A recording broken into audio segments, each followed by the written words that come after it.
शेतकऱ्याची मेहनत आमची जबाबदारी. प्रगत तंत्रज्ञानासह पिकांचे संपूर्ण संरक्षण. इडीमॅक्स बायोटेक, तुमच्या शेतीचा खरा पार्टनर. वातावरणामध्ये मोठा बदल झालेला आहे आणि हा बदल जो आहे तो एकदम तुफान बदल आहे. आपल्याला 26 तारखेला असा मोठा बदल बघायला मिळणार आहे या व्हिडिओमध्ये की हा या वर्षीचा रेकॉर्ड ब्रेक तोड असणार आहे आणि खूप महत्त्वाची माहिती आपल्याला या व्हिडिओमध्ये घ्यायची आहे. आपण सुरुवात 22 तारखेपासून करणार आहोत. 22 ते 26 तारखेपर्यंत माहिती घेणार आहोत आणि मे महिन्यामध्ये एक चक्रीवादळाची स्थिती उत्पन्न होणार आहे, त्याची सुद्धा आपण माहिती या व्हिडिओमध्ये घेणार आहोत. त्यामुळे व्हिडिओला शेवटपर्यंत नक्कीच बघा. मित्रांनो, आता सध्याच्या वातावरणामध्ये खूप गरमीचं वातावरण, बंद हवेचं ठिकाण आपल्याही भागात असेल तर हा व्हिडिओ आपल्यासाठी विशेष असणार आहे. त्यामुळे या व्हिडिओला कुठे स्किप करू नका, शेवटपर्यंत नक्कीच व्हिडिओ बघा.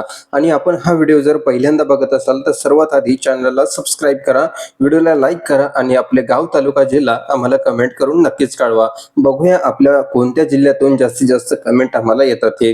आता आपण सुरुवात करूया की कमी दाबाचे क्षेत्र कुठे आहे. आता गोव्याजवळ जर बघितलं तर सारखे आपल्याला 3-4 दिवसापासून पूर्णतः गोव्यामध्ये कमी दाबाचे क्षेत्र बघायला मिळत आहे. तसंच केरळ भागातही आपल्याला तीव्र कमी दाबाचे क्षेत्र या ठिकाणी बघायला मिळत आहे आणि बंगालच्या उपसागरात जर बघितलं तर तिथे सुद्धा आपल्याला तीच परिस्थिती निर्माण होत आहे. त्याचप्रमाणे बंगालच्याही अरबी समुद्रातही आपण जर बघितलं तिथे सुद्धा आपल्याला कमी दाबाचे क्षेत्र आहे. परंतु महाराष्ट्रामध्ये बहुतांश जिल्ह्यांमध्ये आपल्याला तालुक्यांमध्ये एकदम गरमीचं वातावरण, बंद हवेचं ठिकाण आपल्याला बघायला मिळत आहे. मग आता पावसाची स्थिती कशी असणार आहे? तसं बघितलं तर ओव्हरऑल पावसाची स्थिती फार कमी प्रमाणात आहे. परंतु जो पुढील महिना असणार आहे, मे महिना, त्यामध्ये आपल्याला एक मोठंसं चक्रीवादळ बघायला मिळणार आहे आणि त्या चक्रीवादळावरून ठरणार आहे की सर्वाधिक पाऊस कोणत्या जिल्ह्यामध्ये होणार आहे आणि पावसाला सुरुवात कधी होणार आहे, त्याची संपूर्ण माहिती आपण ह्याच व्हिडिओमध्ये घेणार आहोत. त्यामुळे व्हिडिओला शेवटपर्यंत बघा. आता सुरुवात करूया आपण पावसाची. 22, 23, 24 आणि 25 तारखेला आणि 26 तारखेला विशेष काय महत्वाची बातमी आहे हे सुद्धा आपण या ठिकाणी व्हिडिओमध्ये आपण घेत आहोत. आता या ठिकाणी आपण 22 तारखेचा अंदाज घेत आहोत, 22 एप्रिलचा.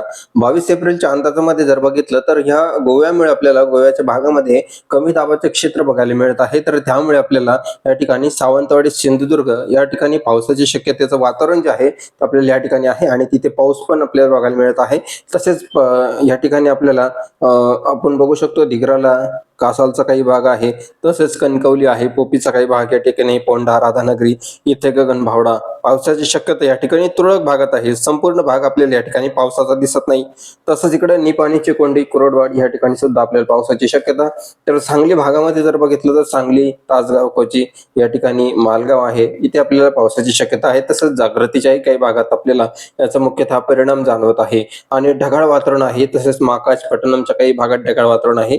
त्याचप्रमाणे आपण या ठिकाणी महाबळेश्वरच्या भागात जर बघितलं तर इथं आपल्याला हलक्या हलक्या पावसाची शक्यता, परंतु वातावरण खूप गरमीचं या ठिकाणी बघायला मिळत आहे आणि पावसाची शक्यता सुद्धा महाबळेश्वर भागामध्ये आपल्याला वर्तवली जात आहे. तसंच पुणे भागामध्ये जर बघितलं तर ढगाळ वातावरण आहे. नाशिक भागातही आपल्याला ढगाळ वातावरणाची शक्यता या ठिकाणी वर्तवली जात आहे. पुण्यामध्ये जास्तीत जास्त ढगाळ वातावरण आणि काही भागात हलका पाऊस बघायला मिळत आहे पुण्याच्या भागामध्ये. 22 तारखेला आणखी जर बघितलं तर सोलापूर, लातूर या ठिकाणी सुद्धा काही अवकाळी पावसाची शक्यता तुरळक ठिकाणी बघायला मिळत आहे. खास करून आपल्याला पाऊस कमी परंतु वादळी वाऱ्याची शक्यता या ठिकाणी थोडीशी जास्त वर्तवली जात आहे. आणि तसेच उस्मानाबाद भागातही आपण तीच परिस्थिती आहे. बीडच्या काही भागात सुद्धा तीच परिस्थिती आहे. खूप गरमीचं वातावरण राहील आणि त्यानंतर पावसाचं वातावरण होईल, पण पावसाची शक्यता कमी, फक्त वादळी वारे या ठिकाणी बघायला मिळणार आहे. काही भागांमध्ये वादळी वाऱ्याची जी स्पीड असणार आहे 35 ते 30 प्रति तास किलोमीटर याप्रमाणे आपल्याला काही भागांमध्ये, तर काही भागांमध्ये आपल्याला हलके वारे बघायला मिळणार आहे. आता आपण हे 22 तारखेचं सविस्तर माहिती बघितलेली आहे. आता आपण 23 एप्रिल रोजीची बातमी या ठिकाणी बघणार आहोत. आणि मध्यरात्रीचा विषय जर बघितला तर काही पुण्याच्या भागात आणि लातूर, उस्मानाबादच्या भागात 22 तारखेला मध्यरात्री म्हणजे 23 तारखेची पहाट वगैरे अशी ह्या स्थितीमध्ये आपल्याला हलका पाऊस बघायला मिळू शकतो. आता या ठिकाणी 23 तारखेचा अंदाज आपण या ठिकाणी घेत आहोत. 23 तारखेच्या अंदाजामध्ये जर बघितलं तर आपल्याला पावसाची जी स्थिती आहे 23 तारखेला गरमीचं वातावरण आपल्याला सुरुवात होणार आहे. त्याचप्रमाणे ढगाळ वातावरण जे आहे ते दुपारनंतर आपल्याला बघायला मिळणार आहे. दुपारनंतर ढगाळ वातावरण आहे सांगली, कोल्हापूर, सिंधुदुर्ग, रत्नागिरी या ठिकाणी आपल्याला बघायला मिळत आहे. आणि पावसाची स्थिती जर बघितली तर आपल्याला लातूर आहे, उस्मानाबाद आहे, सोलापूर आहे, कोल्हापूर आहे आणि सांगली, सिंधुदुर्ग या ठिकाणी पावसाची स्थिती आहे. पावसाची स्थिती फार कमजोर प्रमाणामध्ये आहे, परंतु तीव्र कमी दाब आहे, गरमीचं वातावरण आहे आणि ढगाळ वातावरण आहे. पावसाची कुठेही शक्यता अशी मोठ्या प्रमाणामध्ये या ठिकाणी ठिकाणी वर्तवली जात नाही, परंतु असंच हेच वातावरण आता सध्या आपल्याला बघायला मिळत आहे. परंतु खास करून आपण 26 तारखेचा अंदाज या ठिकाणी घेणार आहोत. 26 तारखेला पावसाची शक्यता आहे की काय आहे, आपण ह्या सविस्तर क्लायमेटची माहिती संपूर्ण या ठिकाणी घेणार आहोत. तत्पूर्वीकडे संगमनेर भागामध्ये जर बघितलं तर संगमनेर भागात या ठिकाणी आपल्याला ढगाळ वातावरण, तसेच अकोला, राजुरा या ठिकाणी आंबेवाडीच्या काही भागात हलक्या पावसाची शक्यता वादळी वाऱ्यासह वर्तवली जाणार आहे. त्याचप्रमाणे नाशिक भागाकडे जर बघितलं तर 23 तारखेला धोंडांबे, चांदवड आणि जोगपूरच्या काही भागांमध्ये आपल्याला, निफाडच्याही काही भागात आपल्याला पावसाची शक्यता तुरळक ठिकाणी वर्तवली जाणार आहेत आणि सोबत वादळी वारे सुद्धा असणार आहेत. मालेगावच्या काही भागात फक्त वातावरण होईल आणि वादळी वारे बघायला मिळतील. आपण 23 एप्रिल रोजीचं वातावरण बघितलेलं आहे. आता आपण 24 एप्रिल रोजीचं वातावरण बघत आहोत. त्याचबरोबर आपण या ठिकाणी बघू शकतो की 24 एप्रिलला बदल होणार आहेत आणि तापमानामध्ये या ठिकाणी बदल होत आहे. आपल्याला 41 ते 42 डिग्री सेल्सिअस तापमान या ठिकाणी बघायला मिळणार आहे. 24 एप्रिल रोजीचं आपण या ठिकाणी वातावरण बघत आहात. ढगाळ वातावरणाला सुरुवात सेम, कारण केरळ पासून तर गोव्यापर्यंत पूर्ण तीव्र कमी दाब या ठिकाणी आपल्याला बघायला मिळत आहे.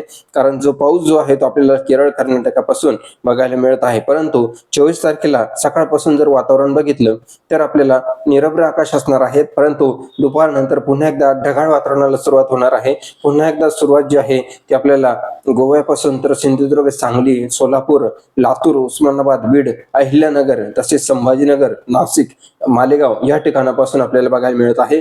पुण्यामध्येही पावसाची स्थिती जर बघितली तर पुण्याच्या काही भागांमध्ये चाकण, शिंदे या ठिकाणी आपल्याला बघायला मिळत आहे.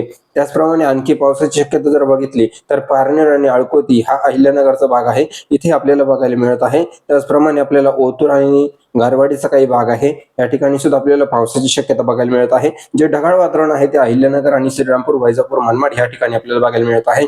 परंतु या ठिकाणी वादळी वारे, पावसाची शक्यता फार कमी प्रमाणामध्ये आपल्याला वर्तवली जाणार आहे. आता आपण पुढील अंतर बघणार आहोत. अंदाज जो आहे तो 25 एप्रिलचा आपण या ठिकाणी बघणार आहोत.